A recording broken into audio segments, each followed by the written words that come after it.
नमस्कार दोस्तों। तो आज पार्ट 3 लेकर आ गए हैं जीव विज्ञान का। दोस्तों जो आज का टॉपिक है वो है जीवधारियों का वर्गीकरण है। इसमें बहुत सारे प्रश्न हैं दोस्तों, और सभी प्रश्न मोस्ट इम्पोर्टेंट क्वेश्चन है। तो चलिए दोस्तों स्टार्ट करते हैं। देखिए क्या करा है कि यूकैरियोटिक कोशिका में किस प्रकार के राइबोसोम पाए जाते हैं। तो आपको मतलब 80S प्रकार के पाए जाते हैं। 80S प्रकार के आपको राइबोसोम पाए जाते हैं किसमें? यूकैरियोटिक कोशिका में। अगला है गोल्गी काय किस कोशिका में उपस्थित होता है। गोल्गी काय किस कोशिका में उपस्थित होता है? तो यूकैरियोटिक कोशिका में उपस्थित होता है। कहता है केंद्रक झिल्ली, लाइसोसोम, केंद्रिका और सेंट्रियोल किस कोशिका में पाए जाते हैं। तो आपको यूकैरियोटिक कोशिका में पाए जाते हैं। अगला यूकैरियोटिक कोशिका में डीएनए किस रूप में पाए जाते हैं। तो पूर्ण विकसित एवं दोहरे सूत्र के रूप में पाए जाते हैं। कहता है यूकैरियोटिक कोशिका में कुल कितने तंतु होते हैं। तो टोटल 11 तंतु होते हैं। कहता है यूकैरियोटिक कोशिका में शोषण किसके द्वारा होता है। तो यूकैरियोटिक कोशिका में आपको जो शोषण होता है माइटोकॉन्ड्रिया के द्वारा होता है। कहता है यूकैरियोटिक कोशिका में क्या पाया जाता है। तो आपको लिंग प्रजनन पाया जाता है। यूकैरियोटिक कोशिका में क्या पाया जाता है? लिंग प्रजनन पाया जाता है। देखिए अगला जो है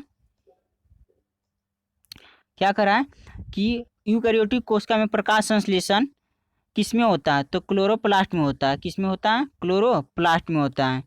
प्रकाश संश्लेषण जो बात कर रहा है यूकैरियोटिक कोशिका में किसमें होता है? क्लोरोप्लास्ट में होता है। कहता है यूकैरियोटिक कोशिका में किस प्रकार का कोशिका विभाजन होता है। तो अर्धसूत्री एवं अर्धसूत्री या समसूत्री होता है। कहता है प्रोकैरियोटिक कोशिका में किस प्रकार के राइबोसोम होते हैं। तो देखिए इसमें 70 इस प्रकार के होते हैं, जबकि उसमें 80 इस प्रकार के होते हैं। किसमें? यूकैरियोटिक कोशिका में। जबकि प्रोकैरियोटिक कोशिका में 70 इस प्रकार के होते हैं। अगला प्रोकैरियोटिक कोशिका में डीएनए किस रूप में पाए जाते हैं। तो एकल सूत्र के रूप में पाए जाते हैं। अगला है प्रोकैरियोटिक कोशिका में कुल कितने तंतु होते हैं। देखिए इसमें कुल तंतु की संख्या 1 होती है, जबकि उसमें कितना था? 11 था। अगला प्रोकैरियोटिक कोशिका में शोषण किसके द्वारा होता है। तो इसमें होता है शोषण आपको किसके द्वारा होता है? प्लाज्मा झिल्ली के द्वारा होता है। प्लाज्मा झिल्ली के द्वारा होता है, जबकि उसमें माइटोकॉन्ड्रिया के द्वारा हुआ था। देखिए अगला रहा है कि क्या प्रोकैरियोटिक कोशिका में लिंग प्रजनन पाया जाता है। तो नहीं पाया जाता है। प्रोकैरियोटिक कोशिका में लिंग प्रजनन नहीं पाया जाता है। अगला प्रोकैरियोटिक कोशिका में प्रकाश संश्लेषण किसमें होता है। तो होता है देखिए थाइलेक्वाइड में होता है। थाइलेक्वाइड में होता है। अगला प्रोकैरियोटिक कोशिका में किस प्रकार का कोशिका विभाजन होता है। तो देखिए आपको अर्धसूत्री विभाजन होता है। प्रोकैरियोटिक कोशिका में कौन से अंग अनुपस्थित होते हैं। तो देखिए प्रोकैरियोटिक कोशिका में जो होते हैं कौन सा अंग है जो आपको अनुपस्थित होते हैं, यानी नहीं पाए जाते हैं। तो आपको माइटोकॉन्ड्रिया, एंडोप्लाज्मिक रेटिकुलम, गोल्गी काय, केंद्रक झिल्ली, लाइसोसोम, केंद्रिका और सेंट्रियोल, ये सभी जो है आपको अनुपस्थित होते हैं। किसमें? प्रोकैरियोटिक कोशिका में। अगला कोशिका भित्ति किस कोशिका में पाई जाती है। तो देखिए कोशिका भित्ति आपको केवल पादप कोशिका में पाया जाता है। किसमें पाया जाता है? पादप कोशिका में पाया जाता है, जबकि जंतु कोशिका में कोशिका भित्ति नहीं पाया जाता। अगला है कोशिका भित्ति किस पदार्थ की बनी होती है। तो कोशिका भित्ति मोस्ट इंपोर्टेंट है। एक प्रश्न जो आपको कोशिका भित्ति वाला क्या चीज़ का बना होता है। तो सेल्यूलोज का बना होता है। क्या चीज़ का बना होता है? सेल्यूलोज का। मोस्ट इंपोर्टेंट क्वेश्चन है ये वाला। देखिए कोशिका भित्ति। अगला जो कर रहा है कोशिका भित्ति कोशिका के लिए किस प्रकार सहायक होता है। तो कोशिका भित्ति आपको कोशिका किस प्रकार सहायक होता है। तो कहता है कोशिका की निश्चित आकृति। देखिए कोशिका जो है निश्चित आकृति में आकार बनाए रखता है। कौन? ये कोशिका भित्ति। इसलिए मतलब है कोशिका के सभी अवयव जिस झिल्ली द्वारा घिरे होते हैं, जिस झिल्ली के द्वारा घिरे होते हैं उसे क्या कहा जाता है। तो कोशिका झिल्ली कहा जाता है। अगला कोशिका झिल्ली का मुख्य कार्य क्या है? कोशिका के अंदर जाने वाले एवं अंदर से बाहर आने वाले पदार्थों का निर्धारण करना होता है। अगला देखिए मोस्ट इम्पोर्टेंट क्वेश्चन कहता है तारकाय या सेंट्रोसोम की खोज किसने किया था। तो वो बेरी ने किया था। अगला तारक काय किन कोशिकाओं में पाए जाते हैं। तो केवल जंतु कोशिकाओं में पाए जाते हैं। मोस्ट इंपोर्टेंट क्वेश्चन है सब है। अगला तारक काय के अंदर 1 या 2 कण जैसी रचनाओं को क्या कहते हैं। तो आपको गुणसूत्र कहते हैं। देखिए क्या करा है कि तारकाय के अंदर एक या दो कण जैसी रचनाओं को क्या कहते हैं, तो सेंट्रियोल कहा जाता है। क्या कहा जाता है? सेंट्रियोल कहा जाता है। देखिए अगला देखिए है क्या है कि समसूत्री विभाजन में ध्रुव का निर्माण कौन करता है? देखिए मोस्ट इंपोर्टेंट क्वेश्चन है, कहता है समसूत्री विभाजन में ध्रुव का निर्माण कौन करता है? तो सेंट्रियोल करता है। अगला अंतःप्रद्रवी जालिका का क्या कार्य है? तो वसाओं एवं प्रोटीनों का संचरण करना होता है। देखिए अगला अंतःप्रद्रव जालिका के कुछ भागों पर किनारे किनारे लगी होती है छोटी छोटी कणिकाएं, छोटी छोटी कणिकाएं, उसको क्या कहा जाता है? तो राइबोसोम कहा जाता है। देखिए सर्वप्रथम राइबोसोम की अगर खोज की अगर बात की जाए पादप कोशिका में, तो आपको रॉबिन्सन एवं ब्राउन ने किया था। किसमें? पादप कोशिका में। कब किया था? 1953 ईस्वी में किया था। जबकि 1955 ईस्वी में जंतु में आपको खोज किया था प्लाइडे ने किया था, राइबोसोम का खोज किया था। वही यहाँ पर है क्या करा है कि सर्वप्रथम 1953 ईस्वी में पादप कोशिका में राइबोसोम को किन वैज्ञानिक ने देखा था? रॉबिन्सन एवं ब्राउन ने देखा था। किसमें? पादप कोशिका में। परंतु जंतु कोशिका में देखिए सर्वप्रथम 1955 ईस्वी में जंतु कोशिका में राइबोसोम को किसने देखा था? तो आपको जी.ई. प्लाइडे ने देखा था, है ना। राइबोसोम बोल रहा है कि किसके बने होते हैं? राइबोसोम किसके बने होते हैं? मोस्ट इंपोर्टेंट क्वेश्चन है, पूछा हुआ। देखिए तो बोल रहा है कि राइबोन्यूक्लिक एसिड यानी कि राइबोन्यूक्लिक एसिड नामक अम्ल एवं प्रोटीन का बना होता है। देखिए यानी कहने का मतलब आरएनए और प्रोटीन के बने होते हैं। आरएनए को ही कहा जाता है राइबोन्यूक्लिक एसिड कहा जाता है। और क्या चीज प्रोटीन के बने होते हैं? कौन? राइबोसोम। प्रोटीन संश्लेषण के लिए प्रयुक्त स्थान कौन होता है? देखिए जहाँ पे प्रोटीन का संश्लेषण होता है उसका प्रयुक्त स्थान कौन होता है? तो राइबोसोम होता है। अगला किसे प्रोटीन का, मोस्ट इंपोर्टेंट क्वेश्चन है, प्रोटीन की फैक्ट्री कहा जाता है। किसे प्रोटीन का फैक्ट्री कहा जाता है? तो राइबोसोम को ही प्रोटीन का फैक्ट्री कहा जाता है। अस्थनि के किस रुधिर कण में राइबोसोम एवं अंतःप्रद्रवी जालिका नहीं पाया जाता है? तो यह हो जाएगा लाल रुधिर कण का, यानी कि आरबीसी होगा, आरबीसी। अगला है माइटोकॉन्ड्रिया, ये भी मोस्ट इंपोर्टेंट क्वेश्चन है। माइटोकॉन्ड्रिया की खोज 1886 ईस्वी में किसने किया था? तो अल्टमैन ने किया था। मोस्ट इंपोर्टेंट क्वेश्चन ये है क्या करा कि माइटोकॉन्ड्रिया खोज 1886 ईस्वी में किसने किया था? अल्टमैन ने किया था। देखिए परंतु कह रहा है कि किस वैज्ञानिक ने माइटोकॉन्ड्रिया का नाम किसने दिया था? तो आपको बेंडा ने दिया था। किसने दिया था? बेंडा। इसका जो नामकरण किया था आपको बेंडा ने किया था। अगला जो प्रश्न है करा ना कि कोशिका का शोषण स्थल यानी कोशिका का शोषण स्थल किसे कहा जाता है? तो आपको माइटोकॉन्ड्रिया का कोशिका का शोषण स्थल कहा जाता है। देखिए अगला भी मोस्ट इंपोर्टेंट क्वेश्चन है क्या करा कि गोल्जी काय की खोज किसने किया था? तो कैमिलो गोल्जी ने किया था। अगला कोशिका के अणुओं का यातायात प्रबंधक, मोस्ट इंपोर्टेंट क्वेश्चन है, कहता है यातायात प्रबंधक किसे कहा जाता है? तो गोल्जी काय को कहा जाता है। अगला भी मोस्ट इंपोर्टेंट क्वेश्चन है, कहता लाइसोसोम की खोज किस वैज्ञानिक ने की थी? तो डी डुबे ने किया था, डी डुबे ने किया था। लाइसोसोम का क्या कार्य है? तो कहता बाहरी पदार्थों का भक्षम एवं पाचन करना, बाहरी पदार्थों का भक्षम करना एवं पाचन करना होता है।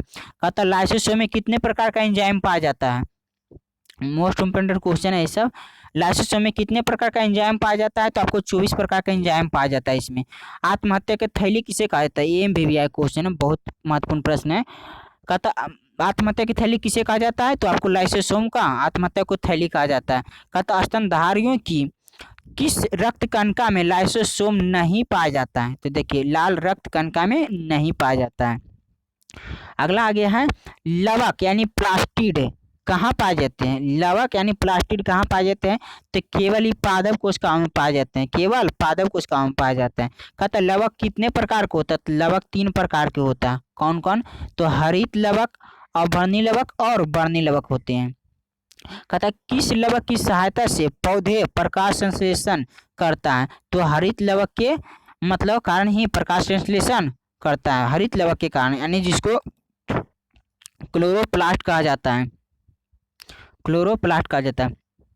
कहता पादप कोशिका की रसोई किसे कहा जाता है? तो हरित लवक को कहा जाता है। मोस्ट इंपोर्टेंट क्वेश्चन है ये वाला। देखिए क्या करा ना कि पादप कोशिका की रसोई किसे कहा जाता है? तो आपको किसको कहा जाता है? तो हरित लवक को कहा जाता है। देखिए ये भी मोस्ट इंपोर्टेंट प्रश्न है। पत्तियों का पीला रंग किसके कारण होता है? तो कहता पत्तियों में क्या पाया जाता है? कैरोटीन का निर्माण होने के कारण क्या हो जाता है, पत्तियों का रंग पीला हो जाता है। उसी प्रकार देखिए गाजर का रंग आपको लाल किसके कारण होता है, तो कैरोटीन के कारण ही गाजर का रंग लाल होता है। भोज्य पदार्थ की संग्रह करने वाला लवक क्या होता है, भोज्य पदार्थ को जो संग्रह करता है वो कौन सा लवक होता है, तो अवर्णी लवक होता है, जिसको ल्यूकोप्लास्ट कहा जाता है। अगला कहता है अवर्णी लवक कहाँ पाए जाते हैं, तो अवर्णी लवक कहाँ पाए जाते हैं, जड़ों में यानी भूमि के जो अंदर होते हैं वहाँ यानी भूमिगत तना में पाए जाते हैं। अगला कह रहा वर्णी लवक, कौन से लवक, वर्णी लवक कहाँ पाए जाते हैं, वर्णी लवक कहाँ पाए जाते हैं, तो आपको वर्णी लवक जो पाए जाते हैं पुष्प हो गया, कहाँ पाए जाते हैं, जैसे पुष्प हो गया, फल भीति हो गया, बीज हो गया आदि में पाए जाते हैं। मोस्ट इंपोर्टेंट क्वेश्चन है, वर्णी लवक कहाँ पाए जाते हैं, पुष्प में, फल भीति एवं बीज में पाए जाते हैं। अगला देखिए कह रहा है टमाटर का जो रंग लाल होता है वो कौन सा वर्णी के कारण होता है, तो लाइकोपीन के कारण टमाटर का रंग लाल होता है। इस सभी मोस्ट इंपोर्टेंट क्वेश्चन है। कहता गाजर में कौन सा वर्णी लवक पाया जाता है, देखिए हम अभी बोले थे कैरोटीन पाया जाता है, क्या कौन से लवक पाए जाते हैं, कैरोटीन के कारण ही गाजर का रंग लाल होता है। अगला चुकंदर में कौन सा वर्णी लवक पाया जाता है, देखिए विटामिन होता है। ये सभी मोस्ट इंपोर्टेंट प्रश्न है। अगला का कोशिका, कोशिका की निर्जीव रचना क्या है, तो रसधानी, कोशिका की निर्जीव रचना क्या, रसधानी है। कहता क्रोमैटिन किसका बना होता है, तो क्रोमैटिन आपको प्रोटीन है ना, डिऑक्सीराइबोन्यूक्लिक एसिड है, यानी कि डिऑक्सीराइबोन्यूक्लिक एसिड यानी प्रोटीन और प्लस में कौन सी डीएनए, प्रोटीन प्लस डीएनए का बना होता है। डीएनए का पूरा नाम होता है डिऑक्सीराइबोन्यूक्लिक एसिड होता है। देखिए अगला जो है आपको क्या करा है कि कोशिका विभाजन के समय क्रोमैटिन, कोशिका विभाजन के समय क्रोमैटिन सिकुड़ कर अनेक मोटे एवं छोटे धागे के रूप में संगठित हो जाते हैं। इन धागों को क्या कहा जाता है, तो गुणसूत्र यानी क्रोमोसोम कहा जाता है। मानव में कितने गुणसूत्र होते हैं, तो देखिए मानव में 23 जोड़ी गुणसूत्र होते हैं, परंतु अगर संख्या में पूछे तो 46 होते हैं, है ना।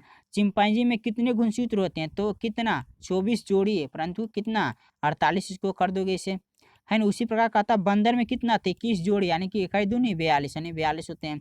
देखिए प्रत्येक गुणसूत्र में जैली के समान स्थित गाढ़े भाग को क्या कहा जाता है, सभी गुणसूत्र में आपको जैली के समान गाढ़े भाग को क्या कहा जाता है, तो मैट्रिक्स कहा जाता है। क्या कहा जाता है, मैट्रिक्स कहा जाता है। अगला है मैट्रिक्स में उपस्थित दो परस्पर लिपटे महीन एवं कुंडलित सूत्रों को क्या कहते हैं, तो क्रोमोनिमेटा कहते हैं, क्रोमोनिमेटा कहते हैं, क्रोमोनिमेटा कहते हैं, क्या कहते हैं, क्रोमोनिमेटा कहते हैं।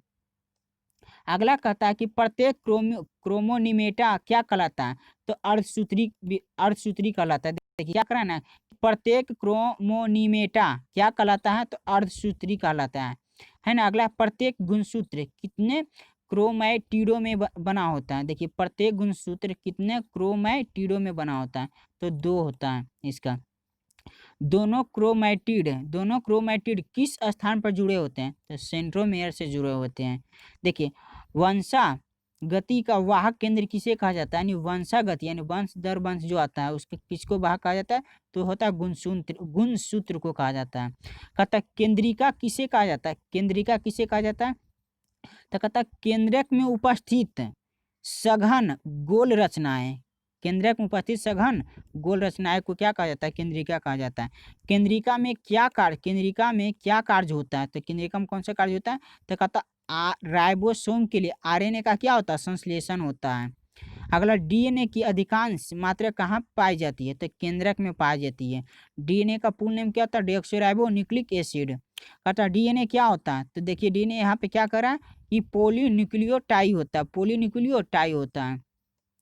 देखिए अगला क्या है, तो डीएनए में उपस्थित क्षार कितने प्रकार के होते हैं, यानी डीएनए में क्षार उपस्थित होते हैं जो कितने प्रकार के होते हैं, तो 4 प्रकार के होते हैं, है ना। कौन कौन होते हैं, एडोनिन, गुआनिन, थायमिन और साइटोसिन, है ना।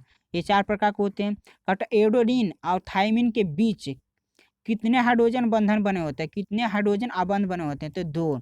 परंतु साइटोसिन एवं गुआनिन के बीच कितने हाइड्रोजन बंधन बने होते हैं, हाइड्रोजन बंध होते हैं, आबंध होते हैं, तो 3। अगला देखिए करा डीएनए कुंडलित, ये मोस्ट इंपोर्टेंट प्रश्न है। डीएनए की द्विकुंडलित संरचना यानी कि डबल हेलिक्स मॉडल बोल सकते हैं उसको, का प्रतिपादन 1953 ईस्वी में किसने किया था, तो जे डी वाटसन एवं क्रिक ने किया था, वाटसन एवं क्रिक ने किया था। अगला डीएनए का क्या कार्य है, तो कहता है सभी अनुवांशिक क्रियाओं का संचालन कौन करता है, तो डीएनए करता है। सभी अनुवांशिक क्रियाओं का संचालन एवं प्रोटीन का संश्लेषण करना किसका काम है, तो डीएनए का काम है। कहता डीएनए की इकाई क्या होती है, तो डीएनए की इकाई आपको जीन होती है। मोस्ट इंपोर्टेंट प्रश्न है बोला, डीएनए की इकाई क्या होती है, तो जीन होती है। अगला है आरएनए के निर्माण में nitrogen base thymine, nitrogen base thymine के स्थान पर क्या होता है, तो आपको यूरेसिल होता है। क्या होता है, यूरेसिल। देखिए अगला मोस्ट इंपोर्टेंट प्रश्न है, कहता आरएनए कितने प्रकार के होते हैं, तो आरएनए 3 प्रकार के होते हैं। कौन कौन होते हैं, तो आपको आर होता है, टी होता है, आर टी एम होता है ना। आर फोर तो राइबोसोमल होता है, R for ribosomal, T for transfer, A for messenger. यानी कहने का मतलब RNA, T RNA, M RNA, ये 3 प्रकार के होते हैं। कौन, आरएनए। अगला कहता है प्रोटीन संश्लेषण में कौन सा आरएनए की सहायता करता है, तो प्रोटीन संश्लेषण में आपको आर यानी कि राइबोसोमल आरएनए आपको सहायता करता है। यानी 8 प्रकार का जो आरएनए है वो आपको प्रोटीन संश्लेषण में सहायता करता है। अगला कह रहा है, सभी मोस्ट इंपोर्टेंट प्रश्न है, गहराई से आपको पूछते हैं दोस्तों। देखिए कहता टी आरएनए का कार्य क्या है, टी आरएनए का क्या कार्य है, तो टी आरएनए का कार्य है प्रोटीन संश्लेषण में विभिन्न प्रकार के अमीनो अम्ल को राइबोसोम पर लाना होता है, अमीनो अम्ल को राइबोसोम तक लाना होता है। अगला कहता है प्रोटीन बनने की अंतिम क्रिया को क्या कहते हैं, तो ट्रांसलेशन कहते हैं। कहता एम प्रकार के जो आरएनए हैं, यानी जिसको मैसेंजर आरएनए का क्या कार्य है, मैसेंजर आरएनए का क्या कार्य है, तो केंद्रक के बाहर विभिन्न आदेश लेकर अमीनो अम्ल को चुनने में मदद करता है। डीएनए में कौन सी शर्करा पाई जाती है, तो कौन सी शर्करा पाई, डीऑक्सी राइबोन्यूक्लिक डीऑक्सी राइबोज शर्करा पाई जाती है। कौन सी शर्करा पाई जाती है, डीऑक्सी राइबोज शर्करा पाई जाती है। आरएनए में कौन सी शर्करा पाई जाती है, तो राइबोज शर्करा पाई जाती है, राइबोज शर्करा पाई जाती है। देखिए अगला कहता आरएनए मुख्यतः कहाँ पाया जाता है, तो आरएनए आपको जो पाया जाता है आपको केंद्रक एवं कोशिका द्रव, केंद्रक, देखिए केंद्रक कोशिका द्रव दोनों में पाया जाता है आपको आरएनए। कहता कोशिका विभाजन को सर्वप्रथम, देखिए मोस्ट इंपोर्टेंट प्रश्न है, कहता कोशिका विभाजन को सर्वप्रथम 1855 ईस्वी में किसने देखा था, यानी तो बिरचाओ ने देखा था, है ना। कोशिका का विभाजन मुख्यतः कितने प्रकार से होता है, तो कोशिका का विभाजन मुख्यतः 3 प्रकार से होता है। यहाँ से सभी मोस्ट इंपोर्टेंट प्रश्न है। तो कौन कौन विभाजन होता है, असूत्री विभाजन, समसूत्री विभाजन या अर्धसूत्री विभाजन। अगला कहता अविकसित कोशिका में, यानी जो विकसित नहीं है, अविकसित कोशिका में जैसे कौन कौन, अविकसित कोशिका में जैसे कौन कौन आता है, जीवाणु, नीलहरी शैवाल, ईस्ट, अमीबा, प्रोटोजोआ में कौन सा विभाजन होता है, तो असूत्री विभाजन होता है। ये मोस्ट इंपोर्टेंट प्रश्न है दोस्तों। देखिए आपको पूछ देगा कि आपको जीवाणु में कौन सा विभाजन होता है, या नीलहरित शैवाल में कौन सा विभाजन होता है, या ईस्ट या अमीबा या प्रोटोजोआ में कौन सा विभाजन होता है, तो असूत्री विभाजन होता है। दिमाग में रखना दोस्तों। अगला कह रहा है कि समसूत्री विभाजन की प्रक्रिया को जंतु कोशिका में पहले 1869 ईस्वी में सबसे पहले किसने देखा था, तो वाल्थेयर फ्लेमिंग ने देखा था। किसने देखा था, वाल्थेयर फ्लेमिंग ने देखा था। आपको किसमें, समसूत्री विभाजन की प्रक्रिया को जंतु कोशिका में सबसे पहले किसने देखा था, वाल्थेयर फ्लेमिंग ने देखा था। अगला समसूत्री विभाजन किस कोशिका में होता है, तो कायिक कोशिका में होता है। मोस्ट इंपोर्टेंट प्रश्न है दोस्तों, समसूत्री विभाजन किस में होता है, कायिक कोशिका में होता है। अगला समसूत्री विभाजन को माइटोसिस नाम से किस वैज्ञानिक ने दिया था, यानी बोल रहा है कि समसूत्री विभाजन को माइटोसिस नाम जो दिया है, माइटोसिस जो नाम दिया है आपको कौन सा वैज्ञानिक दिया है, तो वाल्थेयर फ्लेमिंग ने दिया है। अगला कहता है किन वैज्ञानिकों ने कोशिकाओं में अर्धसूत्री विभाजन को नाम दिया है। बोल रहा है, क्या कह रहा है कि किन वैज्ञानिकों ने कोशिका में अर्धसूत्री विभाजन को क्या नाम दिया, मियोसिस नाम दिया। कौन सा नाम दिया है, मियोसिस नाम दिया था। कौन दिया था, फार्मर एवं मुरे ने नाम दिया था। अगला है अर्धसूत्री विभाजन की खोज सर्वप्रथम किस वैज्ञानिक ने किया था, तो बीजमैन ने किया था। देखिए अगला है अर्धसूत्री विभाजन का सर्वप्रथम विस्तृत अध्ययन 1888 ईस्वी में किस वैज्ञानिक ने किया था, तो स्ट्रासबर्गर ने किया था, स्ट्रासबर्गर ने किया था। देखिए अगला अर्धसूत्री विभाजन किस प्रकार की कोशिका में होता है, तो आपको जनन कोशिका में होता है दोस्तों। देखिए जनन कोशिका में कौन सा विभाजन होता है, तो अर्धसूत्री विभाजन होता है। जबकि आपको जीवाणु, नीलहरी शैवाल में कौन सा विभाजन होता है, तो आपको कौन सा विभाजन होता है, असूत्री विभाजन होता है। है ना, जबकि समसूत्री विभाजन किस में होता है, कायिक कोशिका में होता है। अर्धसूत्री कोशिका विभाजन कितने चरण में होता है, तो 2 चरण में होता है, यानी अर्धसूत्री 1 और अर्धसूत्री 2। अर्धसूत्री 1 में गुणसूत्रों की संख्या कितना हो जाती है, आधी रह जाती है, इसीलिए इसे क्या कहा जाता है, न्यूनकारी विभाजन कहा जाता है। क्यों, क्योंकि गुणसूत्रों की संख्या इसमें क्या हो जाती है, आधी रह जाती है। अगला है अर्धसूत्री प्रथम विभाजन में कितनी अवस्थाएं होती हैं, तो आपको 4 अवस्थाएं होती है, यानी प्रोफेज 1, मेटाफेज 1, एनाफेज 1 एवं टेलोफेज 1। चलते हैं आगे देखते हैं। क्या करा है कि अर्धसूत्री प्रथम विभाजन की सबसे लंबी प्रवस्था कौन सी होती है, तो प्रोफेज 1 होती है। सबसे लंबी कौन होती है अवस्था, तो प्रोफेज 1 होता है। और अगला करा है कि प्रोफेज 1 प्रवस्था कितनी उप अवस्थाओं में पूरी होती है, तो 5 होती है। कितने उप अवस्थाओं में पूरी होती है, 5। कौन कौन, तो लेप्टोटीन, जाइगोटीन, पैकिटीन, डिप्लोटीन और डाइकीनेसिस में, ये 5 उप अवस्थाओं में पूरी होती है। अगला कहता है प्रोफेज 1 की किस उप अवस्था में गुणसूत्रों की संख्या द्विगुणित होती है, तो लेप्टोटीन में होती है। अगला प्रोफेज 1 कि किस उप अवस्था में समजात गुणसूत्र एक साथ होकर जुड़ते हैं, तो जाइगोटीन में आपको होता है। किसमें होता है, जाइगोटीन में। देखिए अगला कह रहा है कि प्रोफेज 1 की किस उप अवस्था में क्रॉसिंग ओवर की प्रक्रिया होती है, ये मोस्ट इंपोर्टेंट प्रश्न है। यानी क्रॉसिंग जो होता है आपको किसमें होता है, पैकिटीन में होता है। अगला क्रॉसिंग ओवर हमेशा किसके बीच में होता है, जो क्रॉसिंग ओवर होता है हमेशा किसके बीच होता है, तो नॉन स्टिकर क्रोमैटिड के बीच में होता है। अगला प्रोफेज 1 की किस उप अवस्था में समजात गुणसूत्र अलग होते हैं, तो डिप्लोटीन में होते हैं। अगला प्रोफेज 1 की किस अवस्था में केंद्रक कला एवं केंद्रिका लुप्त हो जाते हैं, तो डाइकीनेसिस में होते हैं आपको। अर्धसूत्री विभाजन में एक जनक कोशिका से कितनी संतति कोशिका का निर्माण होता है, यानी बोल रहा है कि अर्धसूत्री जो विभाजन है उसमें एक जनन कोशिका से आपको कितनी संतत कोशिका का निर्माण होता है, तो आपको कितने होते हैं, 4 संतत कोशिकाओं का निर्माण होता है। तो इस प्रकार से आपको ये मतलब आपको इतना प्रश्न था दोस्तों आपको जीवधारियों का वर्गीकरण में। और अगर आपको वीडियो आपको अच्छा लगा है दोस्तों, तो इसे लाइक और सब्सक्राइब करना ना भूले दोस्तों, क्योंकि बहुत मेहनत करके वीडियो बनाते हैं। बहुत बहुत धन्यवाद।